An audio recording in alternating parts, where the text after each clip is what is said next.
Selamat pagi anak-anak, saya harap kalian tetap sehat meskipun kita belajar di rumah. Saya harap kalian juga tetap bersemangat dalam menjalani hari-hari. Sebelum kita mulai devotion pada hari ini, kita akan menyembah dan memuji nama Tuhan. Sebelum kita memuji nama Tuhan, kita akan berdoa terlebih dahulu. Mari kita berdoa. Tuhan Allah Bapa kami yang berkata dalam kerajaan surga, kami mengucap syukur Tuhan karena Engkau telah memberkati kami Tuhan, sehingga kami Tuhan dapat saat ini Tuhan melakukan devotion, dan kami berdoa kiranya Tuhan untuk pagi hari ini Tuhan kami dapat membuka hati dan pikiran kami Tuhan untuk dapat menerima setiap firman-Mu Tuhan dengan baik. Dan kami berdoa Tuhan untuk apa yang Engkau sampaikan lewat hamba-Mu Tuhan bisa tertanam dalam kehidupan kami dan menjadi rema dalam kehidupan kami.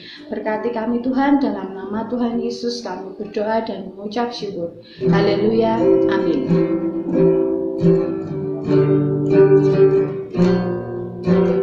Kasih yang indah, hati yang mulia, hanya kutemukan di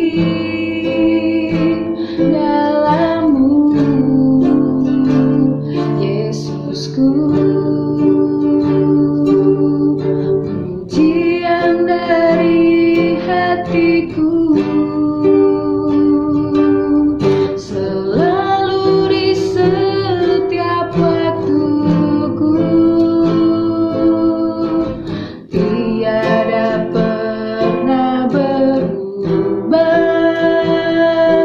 kasih-Ku. Mari kita ulangi lagi. Kasih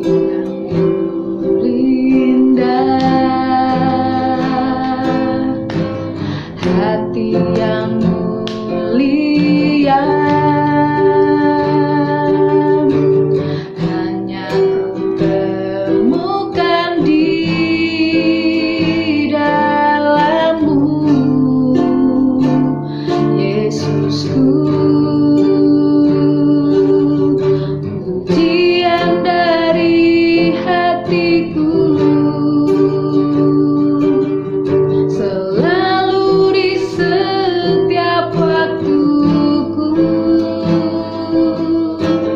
tiada pernah berubah kasih-Ku.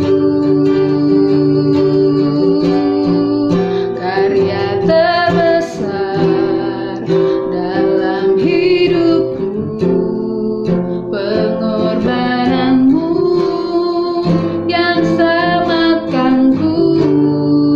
Engkaulah harga yang tak ternilai, yang ku miliki dan ku hargai.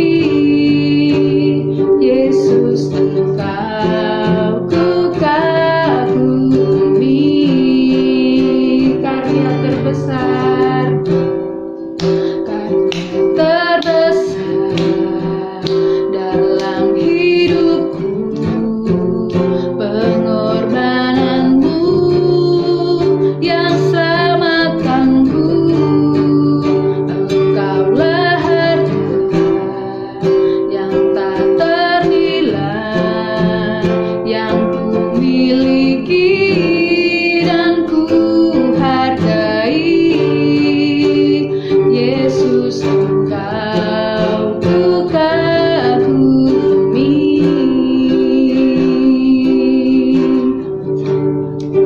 Tuhan, kami mengucap syukur Tuhan karena Engkau telah memberkati kami Tuhan. Kiranya pujian kami Tuhan sampai di hadapan-Mu, dan kami berdoa kiranya Engkau buka hati dan pikiran setiap anak-anak kami Tuhan, untuk mereka dapat menerima setiap firman yang diberikan. Dalam nama Tuhan Yesus kami berdoa dan mengucap syukur. Haleluya, amin. Halo anak-anak yang terkasih dalam Tuhan, bagaimana kabarnya pagi hari ini? Tentunya kabar baik, sukacita, dan sejahtera yang ada dalam setiap kehidupan kita pada pagi ini. Pada kesempatan pagi hari ini, mari kita bersama-sama sebelum mengawali aktivitas pada pagi hari ini, aktivitas pembelajaran online. Ya, sebaiknya mari kita akan bersama-sama belajar merenungkan kesempatan ini kita akan belajar di subtema bulan ini adalah anugerah terbesar yang terdapat di dalam Efesus 2 ayat 8 yang sampai dengan yang ke-10. Mari kita coba bersama-sama lihat Efesus 2 ayat 8 sampai yang ke-10. Efesus 2 ayat 8 sampai yang 10 akan saya dibacakan. Sebab karena kasih karunia kamu diselamatkan oleh iman. Itu bukan hasil usahamu, tetapi pemberian Allah. Itu bukan hasil pekerjaanmu. Jangan ada orang yang memegahkan diri, karena kita ini buatan Allah, diciptakan dalam Kristus Yesus untuk melakukan pekerjaan baik yang dipersiapkan Allah sebelumnya. Ia mau supaya kita hidup di dalamnya. Nah, pada kesempatan ini akan saya beri judul hidup dalam anugerah. Nah, dalam memaknai keselamatan yang Allah berikan bagi kita, sebelumnya kita akan coba melihat bagaimana kisah-kisah pada Alkitab di Perjanjian Lama. Yang pertama dari dalam Kejadian yang ke-22, kita tahu Tuhan memerintahkan Abraham agar mempersembahkan anaknya Ishak. Namun pada akhirnya Allah menyediakan domba menjadi korban bakaran sebagai ganti anaknya. Jadi setiap korban bakaran yang dipersembahkan Abraham itu dilakukan agar dia mendapat keselamatan. Dan dia beserta keluarganya harus mempersembahkan korban bakaran agar dia mendapat keselamatan dari Tuhan. Dan kemudian contoh yang kedua kita lihat juga di Kejadian 8 ayat 21, di mana di sana diceritakan Nuh yang pada saat itu terkena air bah seperti itu. Dan setelah air bah itu surut, Nuh juga memberikan korban persembahan kepada Tuhan. Dan di sana Tuhan mengadakan perjanjian dengan Nuh untuk tidak lagi mengutuki bumi, sehingga di sana juga ada korban persembahan agar Tuhan menyelamatkan orang-orang pada saat itu.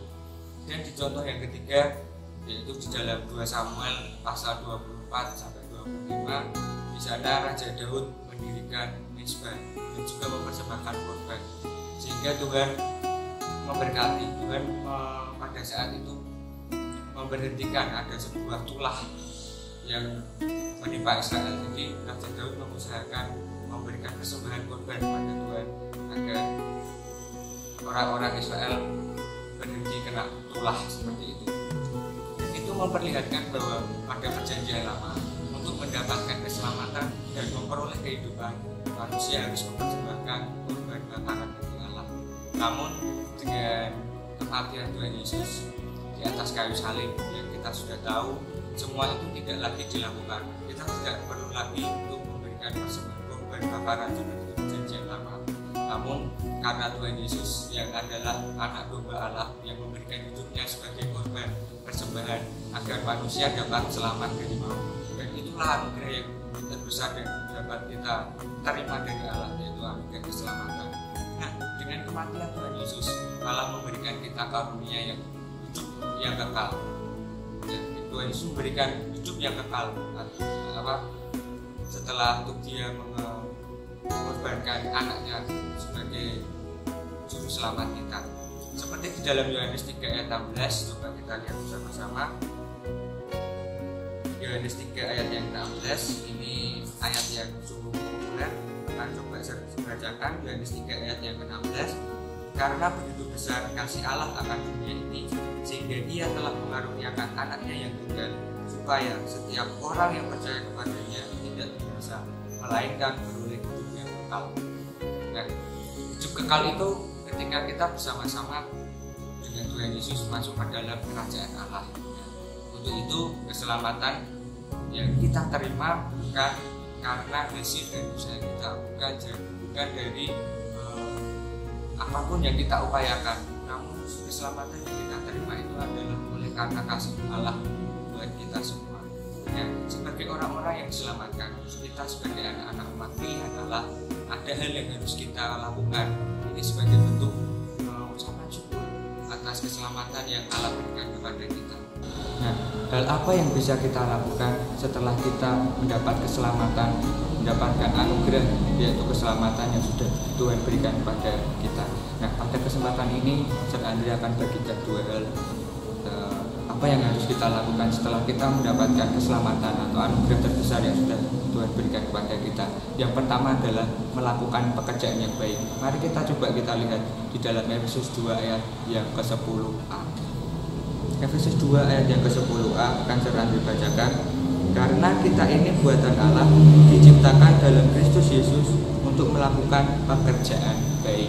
Nah, di dalam ayat ini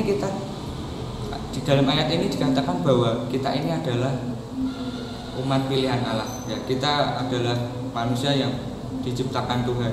Namun kita diciptakan tidak dengan sembarangan, tetapi ada tujuan yang Tuhan berikan dalam setiap kehidupan kita yang harus kita wujudkan. Nah, tujuan ini adalah untuk melakukan pekerjaan yang baik dalam setiap kehidupan kita. Nah, ada sebuah ungkapan yang mengatakan, jadilah baik, karena dunia ini butuh kebaikan. Nah, ungkapan ini sangat benar, karena kita tahu di luar sana banyak sekali orang-orang yang hidupnya tidak benar di hadapan Tuhan. Ya, kita tahu semakin banyak kekacauan di luar sana. Tapi kita sebagai anak-anak Allah, kita sebagai umat yang sudah ditebus oleh Tuhan, mari kita memberikan banyak kebaikan yang ada di dalam dunia ini. Nah, dalam kehidupan sehari-hari ada banyak bentuk pekerjaan baik yang dapat kita lakukan. Kita sebagai anak-anak Tuhan bisa melakukan banyak sekali contoh perbuatan baik. Seperti hal yang sederhana, kita dapat beribadah kepada Tuhan, kita berdoa, menghargai orang lain, menghormati orang tua, dan juga kita sebagai anak-anak, sebagai seorang pelajar, hendaklah memiliki prestasi yang baik, belajar dengan tekun, dan juga dapat mengembangkan setiap talenta-talenta anak-anak yang ada yang Tuhan berikan. Mari kita kembangkan, mari anak-anak bisa terapkan dalam setiap, mungkin dalam pelayanan, dalam kehidupan sehari-hari. Mari kita berikan sesuatu yang baik, perbuatan yang baik, sehingga kita dapat mencerminkan anugerah yang Tuhan berikan kepada kita. Nah, itulah poin yang pertama, melakukan pekerjaan yang baik. Dan di poin yang kedua, setelah kita kita harus melakukan pekerjaan yang baik. Yang kedua adalah hidup dalam ketetapan Allah. Dan di dalam Efesus 2 ayat yang ke-10b, coba kita lihat bersama-sama. Efesus 2 ayat yang ke-10b. Akan saya bacakan dari ayat yang ke-10. Karena kita ini buatan Allah, diciptakan dalam Kristus Yesus untuk melakukan pekerjaan baik yang dipersiapkan Allah sebelumnya. Ia mau supaya kita hidup di dalamnya. Nah, Allah menciptakan kita dengan tujuan untuk melakukan pekerjaan yang baik. Kita tidak hanya ditetapkan untuk melakukan pekerjaan yang baik saja, namun juga yang kita lakukan dalam hidup kita harus sesuai dengan ketetapan Allah. Ketetapan Allah apa? Ya, ini kebenaran firman Tuhan. Mari kita coba bersama-sama belajar. Kita lakukan pekerjaan baik sesuai dengan kebenaran firman Tuhan. Ya, jika Allah menetapkan kita untuk melakukan pekerjaan baik, artinya segala sesuatu yang ada dalam hidup kita adalah perbuatan baik. Semua yang keluar dari tubuh kita, setiap perkataan kita, mungkin ide kita, semua adalah perbuatan yang baik. Hidup dalam ketetapan Allah juga berarti orang-orang yang sudah diselamatkan tidak hidup dalam kegelapan dunia.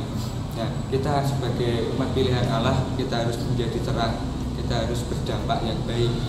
Itu bentuk ucapan syukur dari anugerah keselamatan yang sudah Tuhan berikan kepada kita.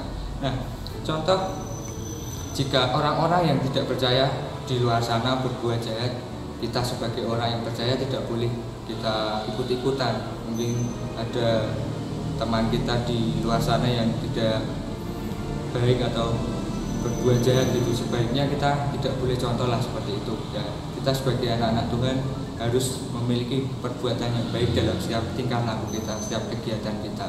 Nah, hidup kita harus terus menjadi terang dan menjaga kekudusan. Ya, jangan sampai kita mengotori diri dengan setiap dosa-dosa yang kita lakukan. Mungkin hal sepele, kita berbohong, kita kalau di sekolah kita kurang menghargai, kita suka merendahkan orang lain. Nah, sebaiknya kita hentikan perbuatan itu, karena kita sebagai umat yang sudah ditebus Tuhan, kita harus menjauhi dosa agar hidup kita semakin indah di hadapan Tuhan. Nah, inilah yang dapat kita pelajari pada pagi hari ini. Kita diselamatkan bukan karena perbuatan kita, bukan karena usaha kita, bukan karena korban persembahan yang kita lakukan pada Tuhan, kita berikan kepada Tuhan, melainkan oleh karena pengorbanan Tuhan Yesus di atas kayu salib. Itulah yang sudah Tuhan berikan, anugerahkan kepada kita, hidup keselamatan, hidup yang kekal di dalam kerajaan surga. Nah, itulah adalah anugerah yang terbesar yang Allah berikan kepada kita. Namun kita sebagai orang-orang terpilih yang sudah Tuhan selamatkan, haruslah kita senantiasa memberikan perbuatan baik. Setiap tingkah laku kita itu mencerminkan karakter Kristus dan hidup kudus dalam ketetapan-ketetapan Allah sesuai dengan kebenaran firman Tuhan. Nah, hal ini adalah sebagai bentuk ucapan syukur karena Tuhan sudah memberikan nyawanya bagi kita untuk menebus setiap dosa-dosa kesalahan kita dan untuk membawa kita hidup dalam hidup yang kekal. Demikian yang bisa saya sampaikan. Mari kita untuk mengakhiri renungan pada kesempatan ini, mari kita akan berdoa. Tuhan Yesus, kami sungguh mengucap syukur ya Tuhan buat penyertaan-Mu, buat perlindungan-Mu, sehingga sampai saat ini kami masih Kau berikan kesempatan untuk bisa belajar akan firman-Mu, dan renungan pada saat pagi hari ini mengajarkan pada kami untuk selalu bersyukur atas anugerah yang telah memberikan kepada kami, sehingga kehidupan kami selalu dapat berbuat baik dan mencerminkan kasih-Mu dalam setiap kehidupan kami.